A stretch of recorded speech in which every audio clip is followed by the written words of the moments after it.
মৰমৰ ছাত্ৰ-ছাত্ৰীসকল, আজি আমি অংকুৰণ পাঠ্যপুথিৰ পাঠ 11 অলপ আলোচনা কৰিম, যাৰ বিষয় হৈছে ৰান্ধনী ঘৰৰ আলাপ। সাজুনে বাৰু? মই পঢ়ি যাওঁ আৰু তোমালোকে অলপ লক্ষ্য কৰিব পাৰা। ৰান্ধনী ঘৰৰ আলাপ। সোণটিহঁতৰ ৰান্ধনী ঘৰত এদিন দুভাগ ৰাতি খুটুং খাটাং ঘিটিং ঘাটাং বাজিল কাঁহী বাতি।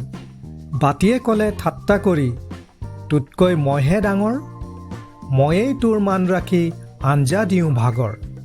তাকে শুনি কাঁহীয়ে ক'লে, তই বৰ ঠেক, গৰ্ব কৰিবলৈ নাই একোকে, হাঁহি থাক খেক খেক।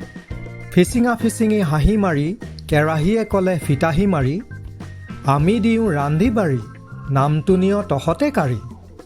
হেতা খন্তি বাল্টি ঘটি নাথাকে চুপে চাপে, সুৰ মূৰকৈ দম্ভালি মাৰি উঠিল একে জাপে। মোৰ লগত আৰু এবাৰ গাব বিচাৰানে পদ্যটি?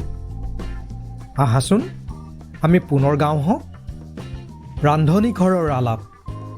সোণটিহঁতৰ ৰান্ধনী ঘৰত এদিন দুভাগ ৰাতি খুটুং খাটাং ঘিটিং ঘাটাং বাজিল কাঁহী বাতি।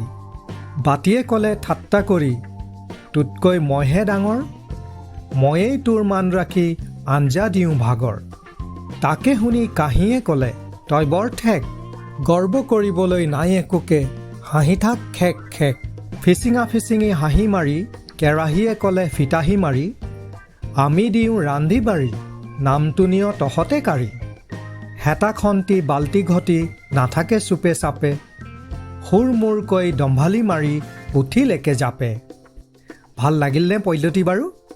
বাৰে বাৰে আমি অভ্যাস কৰিলে এইটো মুখস্থ হ'ব আৰু আমি মনত ৰাখিবলৈও সক্ষম হ'ম।